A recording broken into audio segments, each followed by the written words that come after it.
Урматтуу телекөрөрмандар, сиздер Актаңдай телекөрсөсүн көрүп жатасыздар. Актаңдай телекөрсөсүндө биздин залкар ырчыбыз Булбул үндүү Саламат эженин аткаруусундагы не керемет чыгармаларга ортоктош болуп отурасыздар. Азыр эми мына жана абдан ушул сонун чыгармаларга кайрылып, алым кандырдап, бир чети тияктагы залкар Мыскал апанын дагы элдин эсине салып өттүңүз. Ушул мына ушундай улуу инсандар эске түшөт да ушундай ырдалган чыгармаларда.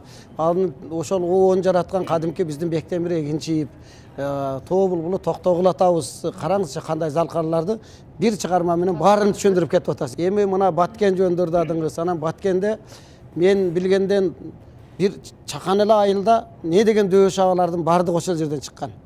Мына айталык кыргыз эл баатыры Тургунбай Садыков ал жерден. Айтылуу биздин маркум эжебиз Рахат Ачылова, Досбол Нурулу деген, Апаз Жайнаков, Саламат Садыкова дегендер бардыгы эле бир эле өрөөндөн Алла Таала ошол жерге бир кутту төгүп ырыскынын баарын, берекенин баарын берип койгондой сезилет да. Негизи эле мына Апаз агабыз менен ушундай бир туугандай жүрдүңүздөр. Кандай болду эле ошол башаты кантип эме болуп бир тааныштуу кайсы жер мезгилде болду, кандай бири-бириңиздерди табышып калдыңыздар? Албетте өнөр алып келди тааныштырууга. Ошол жактан бир кичине эскере кетсеңиз да ийниңизди. Чоң рахмат иним. Эми бул да болсо биздин тагдырыбызга бешенебизге Кудай бир чоң ошондой бир ырыскыны, элдин сыйын, жараткандын бир сыйлыгын, шыбагасын жазган экен. Ал кээде ойлосоң да андай болбой калышы мүмкүн да. Анан мисалы мына Алымкул атабыз менен Эстекемдин бир айылдан бир топурактан чыккан сыңары Жайнаков экөөбүздүн ушундай бир журттан чыгып калганыбызга мен өзүм да кээде таң кала берем да. Расын айтканда баягы Жайнаковду тааныганга чейин мен кадыресе Москвага чейин барып ырдап, Польшага 16 мамлекеттин ат салышкан жеринде күмүш балканы утуп алып, ырчы атыгып калган учурум эле. Расын айтайын, баягы кыз бала сыртта жүргөндүктөнбү, мен эми бияка таластын келини болуп кеткеним үчүн өзүбүздүн айылдагы бирин-экин өнөрдөн өсүп келе жаткан жаштарды кийинчерээк таанып калдым. Апаз менен таанышканыбыз өтө керемет болду. Ал мезгилдерде жанагы комсомолдук тойлор болот эле го. Ооба. Бир күн эле кечке карай бизди билесиз, ал убакта комсомолдун биринчи секретары барып тойду сүйлөп ачат эле. Анан ошол тойлордо көбүнчө тойду мен тамада болуп, азыркылар айткандай тамада мен болот элем. Андай да өнөрүм бар эле. Тамадалардын гүлү мен элем де. Ой, атасын көр, биз баштаганбыз аны деп. Анан ошо тойго кыскасы кетип баратабыз. Самаркандек көбүсү бар Чаркөө деген жактарды аралап. Анан илгери билесиз да, бир мындай эле бир анча көркөмсүз эле бир УАЗик деген машинелер болот эле. Ошонун ичине бардыгыбыз. Баарыбызды бет маңдай отуруп кылкылдап кетип баратабыз мынтип. Анан апазды биринчи көргөнүм эсимен чыкпайт. Ушундай бир жанагы бир айтат го, бир илгери аталарыбыздын мындай турган турпатын бир келип кеткен тулга болду дейм. Мындай кең жайык төш, кең далылуу жайык төш деп. Ушундай бир эр азаматка бериле турган бир адам киши суктанып тиктеп отура турган жигит эле го. Төй, мырза болсоң мырза болбой кала деп анан кийин кыздардын баары ашык болуп артынан чуркады го. Ошо ырасын айтыш керек да. Ошондой көргөн кишинин көзү тоя турган, мүнөзүндө мырзалыгы бар жигит эле. Бирок мен биринчи көргөндө ошо жолдо аккордеонду тартып, биз тойго жеткенче Асангалыйдын жанагы кош жан эркем, кош дейсиң деп тарымба дегенди эми үнү болуп турган учур экен ошондой. Ишенесизби? Мен андан кийин ошондой тембирди уккан жокмун, жолуп турган жокмун. Керемет, өзүнүн тулку боюна жарашкан мына үн. Бас десең бас, тенор десең тенор ырдап баратты. Анан мен ойтобо, бул ким деп шыбырап сурасам, бул ушул Баткендик болот. Өзү Көкташ айылынан болот. Деме Апаз Жайнаков дегенди. Эми анда оончу деп деле атала элек эле, бирок Апаз Жайнаков деген бала сиздин жердешиңиз дейт. Анан ичимде купуя, мен кадимкидей жакшы нерсеге суктана жүргөн жаным. Көпкө чейин жүрөгүмдө неметип жүрдүм. Ойтобо биздин айылда дагы, биздин элде да ушундай ырчы жигит бар экен депчи. Мына ошентип жүрүп анан кийин аңгыча эле мен бияка келе бердим, билесиз, филармонияга солист болуп. Анан апазым көрсө студент экен биякта. Бейшен Алиевде окуп жүргөн жылдар экен. Мага байма-бай келип турду. Убактысы болгондо эле менин иш кабинетиме келет эле, экөөбүз филармониядан жолугуп. Мына ушинтип отуруп анан чыгармалардын көбүн мен эмнегедир мага сындатат эле. Көрсө мага таянып, мага ушул жерде улуттук филармонияда бир туугандай, бир боордай көрөт эле да. Таянат эле да, келип анан бир топ чыгармаларына мен кеңешимди берип жүрдүм. Бир топ чыгармаларын мен кадимкидей ошол күмүштөй тунук мезгилде үнүмдүн, көмөкөйүмдүн таза мезгилинде Жайнаков деген ысымга көп кайрылдым. Анын ырларынын көпчүлүгүн мен мына Жапон өлкөсүнө чейин ырдап бардым. Мына Өрүкзарга кетели деген ырын Токиодон жазылып мен ошол күнү ишенесиздерби, ал жыйнак бар, мисалы бир 19-20 ыр жаздырсак, ошонун жарымын коллектив көтөрүп 10 ырды мен жазылдым. Жетекчи айтты да, сен 10 ырдайсың, тизмеңди тизип кой деди. Дегенде бизде катаалдыгына карабай мен ушу апазга келгенде дайыма өжөр болот элем да. Өрүкзарганы эч ким уга элек. Анан жетекчиге мен айттым, агай 9 ыр сиз айткан ырды ырдайын, 10-чусу менде бир ыр бар, Өрүкзарга кетелин ырдайын дедим. Десем анан агай кыйылып туруп уруксат берди. Мейли, ырдасаң ырда деди. Анан айтайын дегеним кызыгы кечинде анан кийин иштин жыйынтыгын чыгарып сүйүнүп Токиодо балдарыбыз кичине пивадан ичип, биз болсо кичине лимонад, ал жакта беркинде ичимдик деген нерсе болбойт, чынын айтыш керек. Мындай суусундук ичип, бир кабинетке агай өзүнүн номерине чакырды бизди, келгиле. Бүгүн жакшы иштедик. Бир отуруп бири-бирибизди мындай кубаттап коелу дегендей кылып чогулуп калдык. Мен эмне болуп буйдалып бөлмөмөн кечирээк барсам, баары отуруп алып, мен Өрүкзардым тыңшап отуруптур. Баягы записти азыр жазып, азыр агайга карматыптыр да. Анан ыраматылык Нурак агай, эми элестетиңиз, 20 чыгарманын ичинен башкасын угуп отурушпайт дагы. Аларга мен Өрүкзарым жаңылып калыптыр да. Анан мен барсам мынтип коет. Сакыбай, каяктан эле таап аласың ушундай ырларды? Ой, мына ыр деп. Туура ушинтип башын чайкады агай. Анан мен күлүп, сүйүнүп калдым. Мен ал ырды жарыкка биринчи Токиодо жаздыргам. Карасаңыз мына буйрукту. Мына ошентип жүрүп анан апаз кийин экөөбүз буяка келип, калдайып, кеңгөөдөн угушуптур, кеңейип, мага ыраазы болуп, жанымда көп ээрчишип жүрдүк, билесиз го, ошол барганда да табышып алат элек да. Ооба. Качан болсо калбай, эжем деп ушул. Ошондой тоодой азаматыбыздын эми өмүрүн аз болсо да саз жашап кетти. Кандай сонун кайрыктары эч кимге окшобогон, өзүнө гана таандык художник десек болот. Апазды ал бир кайсы бир обончуларды туураган жок. Болбосо бизде деле катар жүргөн обончулардын мына Жолдошбек агайды катарлашып жүрдүк. Тетеге Бабар Равшан агабызды көрбөстүк дегендей. Ошого карабай апаздын автордук жүзүнө келе турган болсок, өзүбүздүн ичкилик элибиздин адеп ахлагынын жыпары жыттанып турат. Мындай почерки бир ушундай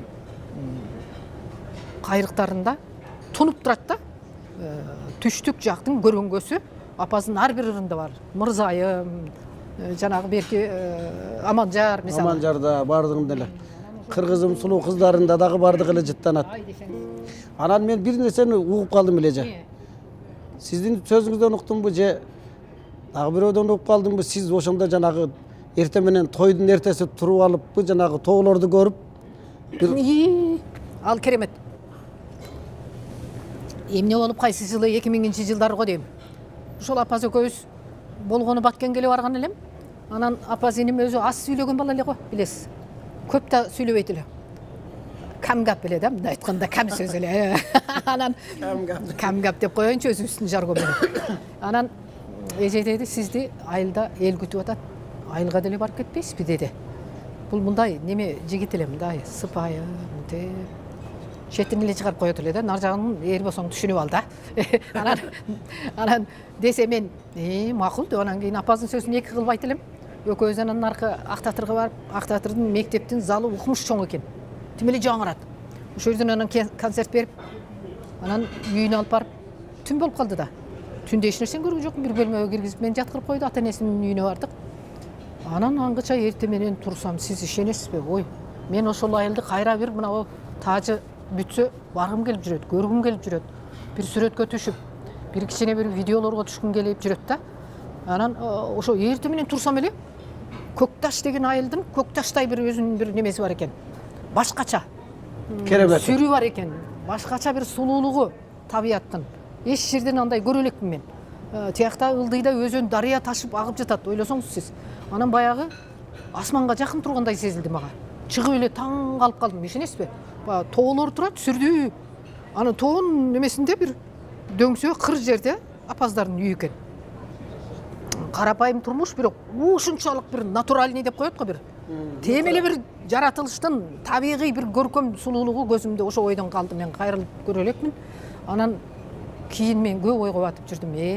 Бул апас ошон үчүн ушул жактан керемет оондорду жараткан экен. Ушул сулуулукта ойноп өскөн бала кантип анан кийин ошол айылдын сулуулугу апаздын оондорунда буркурап турат да. Туура айтасыз. Анда бир чыгармасын ырдайт окшойсуз чамасы азыр, бир ырдап Мен бериңиз ошону анда. апасынын руху ыраазы болсун, жаны ошондой бир жаннатта бейиште чалкып жүрсүн дегендей нур ичинде. Булакта деген ырындагы алтын фондуга мен ырдаган элем. Тентөрөк чүйүп агайдын сөзүнө жазылган. Ошону күйөрмандарына жеткирип коелу, иним. Жакшы болот эже.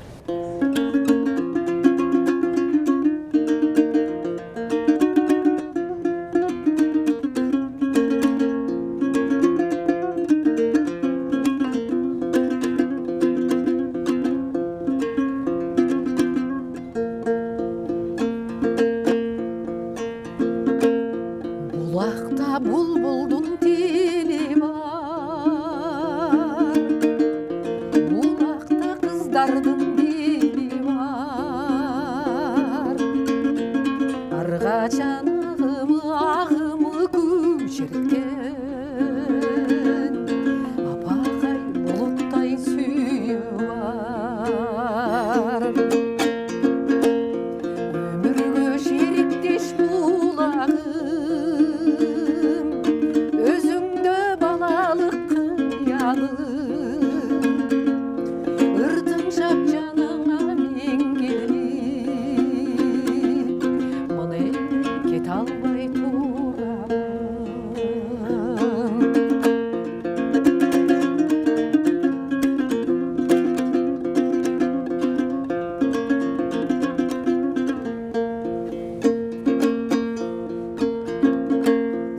Булакта сагыныч бар,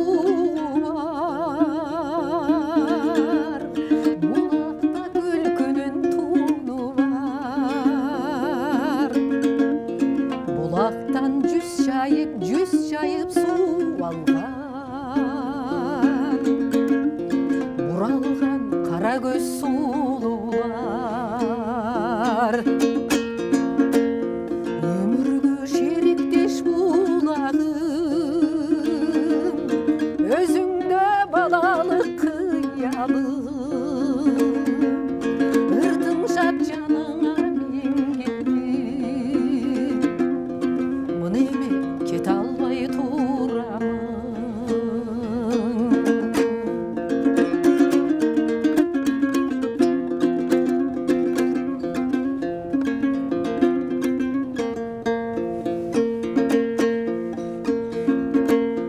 Булакта түгөнгүс кайрык бар,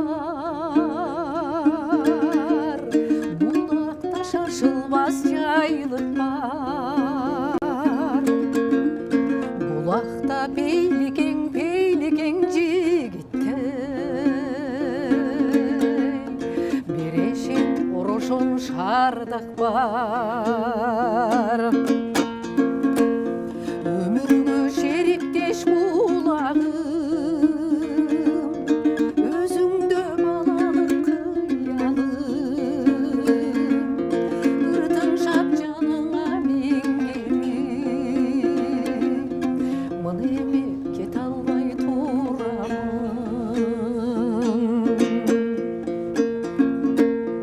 Ырдың шапчаныңа мен келип, мына эми кете албай турамын. Мына көрбөйсүзбү, ушу чыгармаларында эле айтып турат да, чындап эле кадимки бир сулуу тоонун койдунда, шаркыраган суунун жээгинде, өрүк зарда, ушунчалык бир жаратылыштын коюнда өскөнү. Ошол жерде өскөндөрүңүздөр ушул жерде билинип турат. Мына чайдан ичкенче, айрыкча түштүктө билесиз көбүрөөк чай ичкенче жакшы болуп чайдан алыңыз.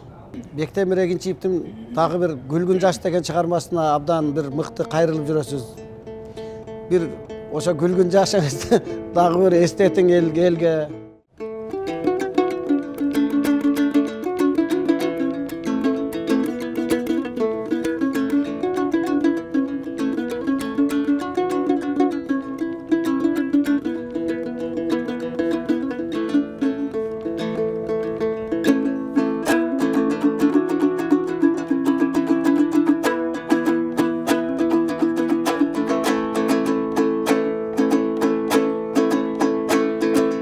Qanдағы ғана жолпына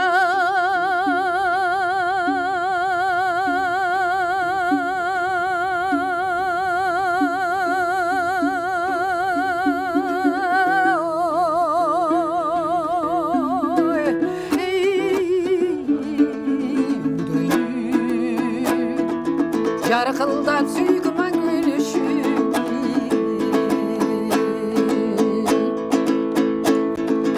жырғатқан боз оя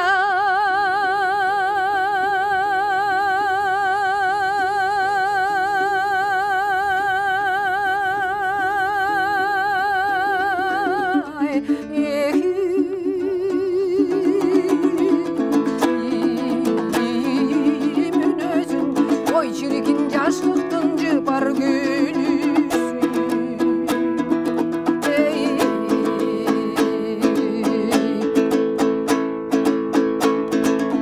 Akılın kulaqtay Argar göskügün çıraqtay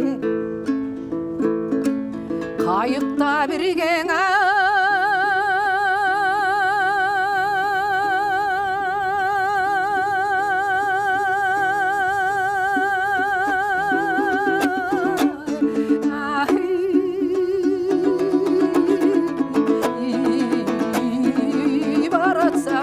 Oy çirkin kalamın arman tırmakta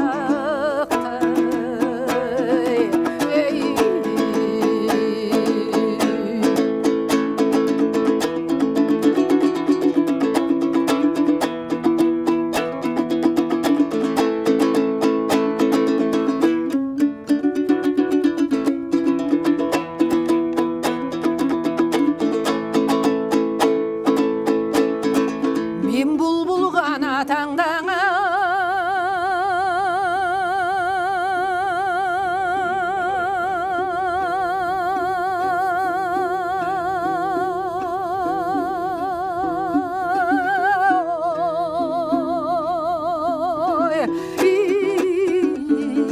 Tanışığa sen bir gül todonan kığa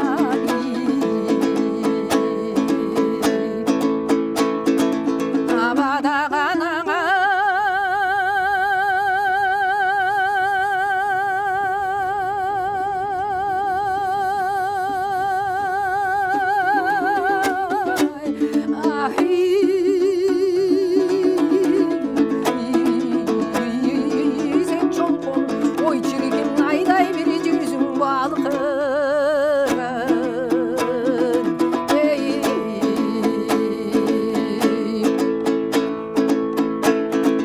Жылғада içki bulak var Жырғасың күндей өмірің Азырқы шайыра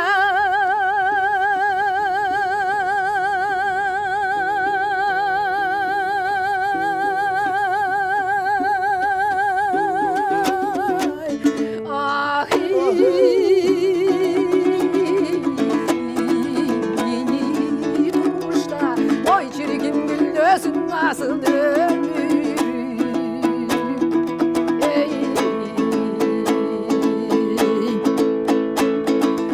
Oy çirkin güllösün nasıl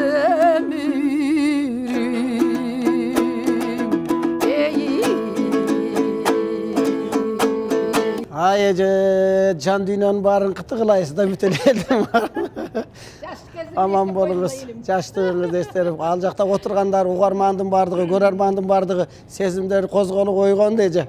Анан кийин мына азыр ушул сиз жалаң бүт мындай элдик кыргыз жыттанган, элдик ырлар, ошого абдан көп кайрыласыз да. Мына азыр ушундай акыркы мезгилде негедир ушундай обондор көп жаралбай атат. Сиз багымдап келесиз да. Бул жан дүйнөбүздүн жардыгылынан же көкүрөгүбүздө бир кандайдыр бир нерсе ойгонбой калдыбы же башка жака кетип калдыкпы деген ой келет да. Албетте өтө олуттуу аңгемени баштап жатасыз. Мына бу дүнүйөлүк агымдан адамзат куржалак калбайт экен. Мисалы биз Орто Азия мына мусулман элдери жалгыз эле кыргыз эмес. Өзгөчө мына казак туугандарда сиз окшогон биз окшогон эл кашында элдин көзүндө жүргөндөр коңгуроо кагып атат азыр. Аларда кечирим сура деген жок эч ким. Айтканын тыңшап атат да. Биз де туура сөздү айтып тууганга жакпай ушинтип калып жатабыз. Эми көч бара түзөлүп кетебиз. Улут өзүнүкүн аңсап, издеп, мына жаш муундар кээде мага жазып калат. Эжеке, апаке, сиздин ырдаганыңыздан дагы сүйлөгөн аңгемеңиз жагат, үнүңүз жагат, ширин тилиңиз, сүйлөгөн сөзүңүз жагат деген сыяктуу. Мына жаштар деле туруп аңдап, байкап көрүп атат да.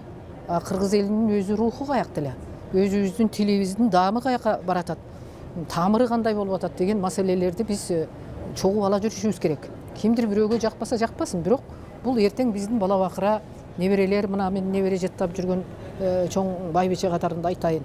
Ошол сиз айткандай өзүбүздү тааныбай калса экен булар деген аз улуттарга болгон ар кандай агымдар жок эмес да, туурабы? Сырттан келип доордо ушинтип дегенде бул элдин тилин курутуш керек, бул элдин оюн өнөрүнү жок кылалы деп. Жокосо өзү эле жоголуп кетет деген. Анан көрдүңүзбү, мына ойду башка жакка жумшап атабыз көбүнчө. Илгери тууган баягы Дүйбү агай айтты эле. Ушул киши өтө мындай куйкум сүйлөйт эле да.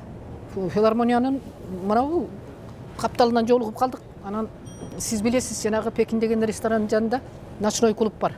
Мындай айтканда диско бар деп жазылып турат да. Анан Тууганбай агайдын өзгөчөлүгү бар эле, адам менен улуулугуна карабай токтоп, сөзсүз аман эсендикти сурап, аңгеме куруп анан басып кетет эле. Жана азыр баарыбыз Кытай жүрүшкө кирип калдык го, шуулдап өтөбүз бири-бирибиз. Кандай жазсың го деп коебуз да кетип калабыз. Бул киши анан бир күн учурашып турсак мага айтат: "Ай, саламат" дейт. "Үй" десем, "Бул адам оозу курайын азыркыларды" дейт. "Эшмамбет менен Токтогул тирилип келиптир десең деле карабайт булар" дейт. Карабы сөздү көрдүңүзбү? Сөздүн маанисин карап. Деп анан жана жазуун мага мынтип көрсөтүп айтат. Буларың мынауга кирет экен да, түнү менен тарсылдатып, ашка тойго баргандай болуп, жериптеп алып кете берет экен. Булардын тою ушул экен.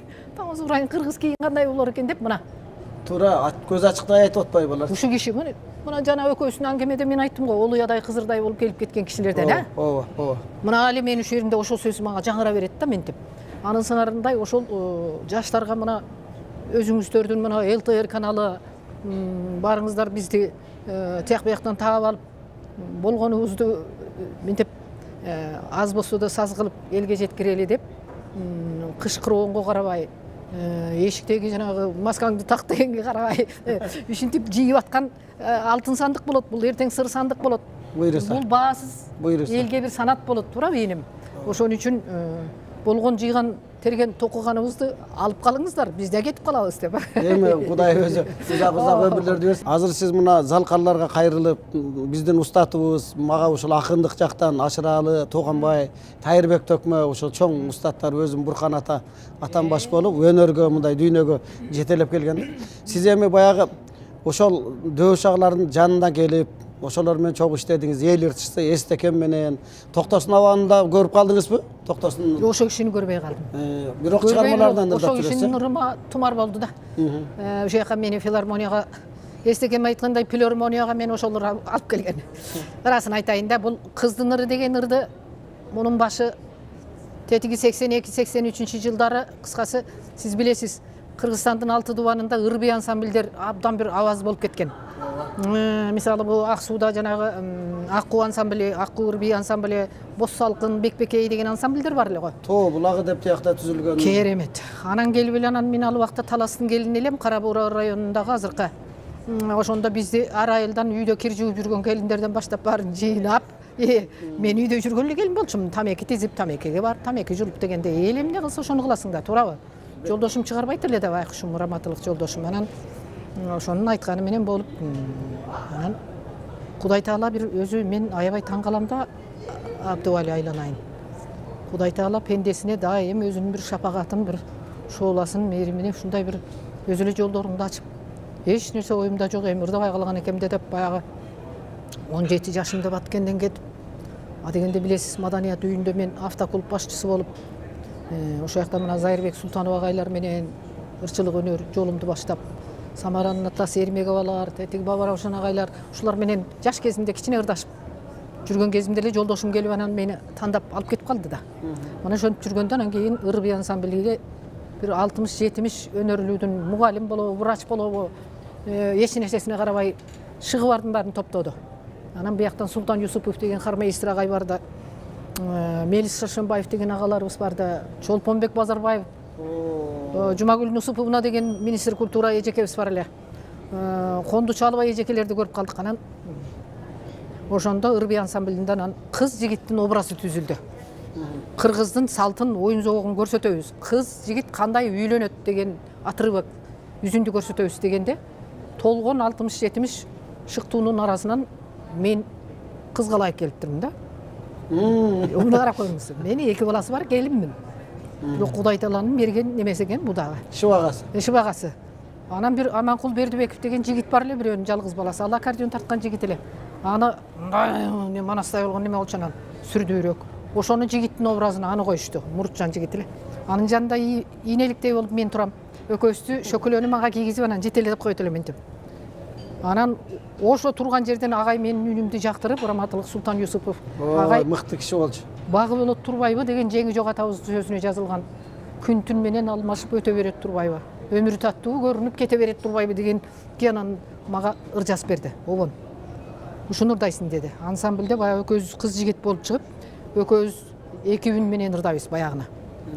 Анан ушинтип отуруп анан комузду үйрөнүп мен ошол ырбый ансамблден менин багым ачылып кетип, анан бир күн айтты, Москвага жөнөп калдык да. Андан ары Польшага барабыз. Элдик ырдаш керек. Күйгөн ырдан ырдаш керек деди. Мен күйгөн ырды билбейм да. Эмнени ырдайм десем эле, бир арсыбыздан дайым улуу кишилер турат эле, комуз кармагандай, аксакалдар. Көрсө алар деле аксакал эмес болуп турган учур экен, азыр элесе бизге көзүбүзгө чалдай көрүнөт. Аксакал көрүнөт. Ошо кишилердин бирөөсү Сырапел деген агай бар эле. Келип, карындашым жүр, бияка азыр мен сага ыр үйрөтөм деп турган. Анан ушу Токтосун агайдын ыры экен көрсө. Кыздын ыры деген ырдын сөзүн жазып берди. Анан отуруп туруп мен өз куйма кулак болчум жаш кезимде. Бир кайрады, ишенесизби? Ушуну ырдайсың деди, бүттү. Турган жерден магнитофон алем, баягынан анан кийин ырдап, алыр менен Москвага бардым, алыр менен Польшага чейин барып, анан филармонияга мени ошолор сүйрөп келбедиби? Багымды ачкан чыгарма. Башат. Токтосун Тыныбеков агайыбыздын Кыздын ыры деген чыгармасын ошол жаш кезимден ырдаган чыгарманы анда эстеп ырдап берейин.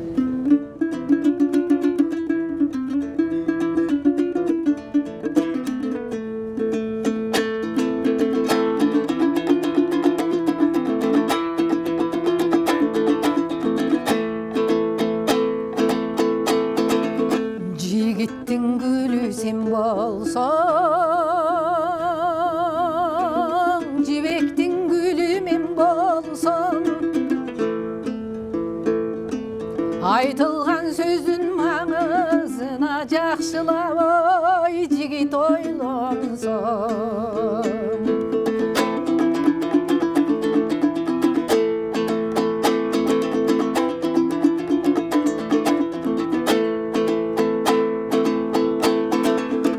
Ойлосом ойдо турасың, оюмду жигит бурасың, ойлоп бир сениң ырдасам, оюң эле шылтоо кыласың.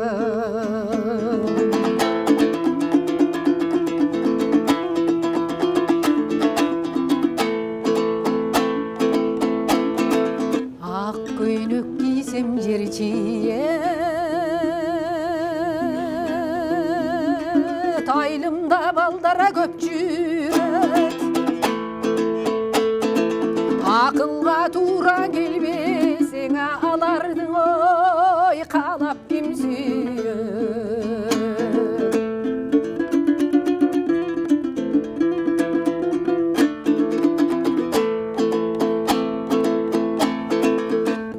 Көйнөк кийсем жер чиет, көчөдө балдар көп жүрөт.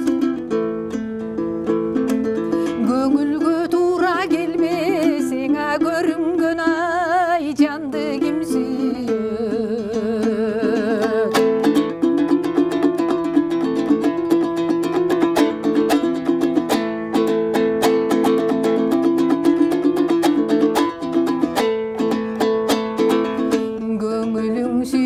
ойлогон көп созуп уят болбогун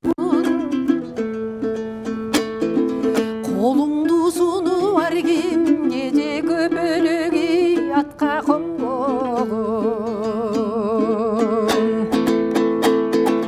колуңду сунуп ар кимге же көпөлөгү атка эле конгон ушул аргендей үнүңүз менен аалам кезип ала тоо коюнунда шаңшып кыргыз жутубуздун баягы кылымды карыткан улуу элдин улуу кызы болуп жүрө бериңиз. Эжеке дайым дагы бул төгөнбөй турган кенчти дагы буйруса далай ирет ырдап бересиз. Дагы көп жакшы күндөрдө жолугушабыз. Улуу башыңызды кичүү кылып биздин ушул элдик каналга, биздин ушул Актаңдайдын казынасына бир ала тоонун коюнуна бир алтын казынага чоң байлык таштап кетип атасыз. Билдим мына бизге ушул сакталат буйруса дагы сиз бир топ жаштарга чыгып 80-90 100 жылдыгыңыз өтүп калабы 90 жылдыгыңыз өткөндө ай балдар баягыны койсоңор деп анан кийин жүргөнгө Алла таала насип кылсын эже. Мына ондай бир оорудан оолак кылып эл журтубуз менен аман болуп шаңшып жүрө бериңиз. Ушуну менен бүгүнкү мына эжебиз менен маек эжебиздин аткаруусундагы бүгүнкү улуу чыгармалар не деген керемет сөздөр менен Актаңдай телекөрсөтүүсү соңуна чыгабыз. Аман туруңуздар.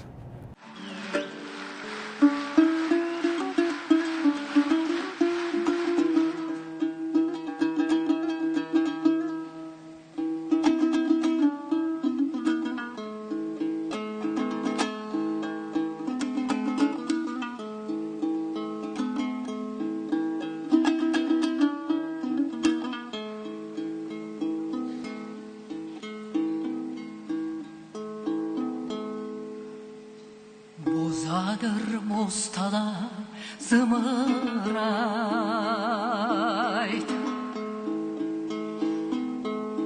Yetegi alısta üzülüy Bolmuşkan arazı ün kaldı Bozduğum botonun ününde Olmuşkan arazın kaldı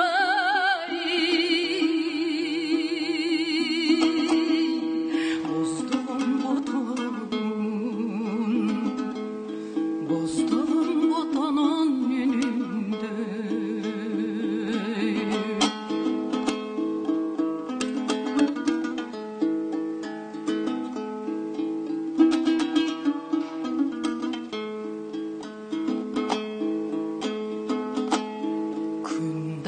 Tün dağı kızılsız